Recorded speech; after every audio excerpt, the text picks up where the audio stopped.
सन्मान्य सुनील प्रभू साहेबांनी लाडली बहीण योजनेअंतर्गत काही त्रुटी आहेत त्या दूर केल्या जातील का, ॲपच्या संदर्भातलाच त्यांनी विषय या ठिकाणी नमूद केला।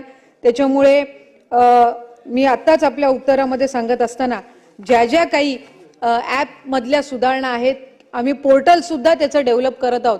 त्याच्यामुळे पुढच्या एका आठवड्याच्या कालावधीमध्येच पोर्टल सुद्धा हे निश्चितपणाने उपलब्ध असणार आहे।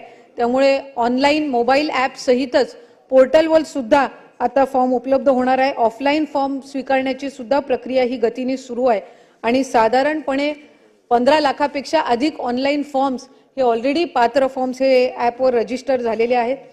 आणि नारी शक्ती दूत ॲप यामध्ये ऑनलाईन फॉर्म हा अवेलेबल केलेला आहे। यामध्ये GR पहिला इश्यू केल्यानंतर, शासन निर्णय निर्गमित केल्यानंतर काही सुधारणा त्यामध्ये करण्यात आलेली आहे आणि ज्या सुधारणा करून तिथं आम्ही ते ॲप अजून अपडेट करत आहोत। आणखीन काही सूचना सुद्धा आलेल्या आहेत, त्यामुळे त्या सुद्धा या ॲपवर आपण लवकरात लवकर अपडेट करून या ॲपची क्षमता सुद्धा या एका आठवड्याभरातच ॲपच्या ज्या काही सर्व तांत्रिक बाबी आहेत त्या निश्चितपणाने सोडवल्या जातील। या व्यतिरिक्त जिल्हा बँकेतल्या ज्या अकाउंट असतील किंवा पोस्टच्या ज्या अकाउंट्स असतील हे सुद्धा त्या ठिकाणी ग्राह्य धरल्या जाणार आहेत। त्यामुळे त्या संदर्भामध्ये सुद्धा मी अध्यक्ष महोदय आपल्या अनुमतीने या ठिकाणी सभागृहातील सदस्यांना माहिती देऊ इच्छिते।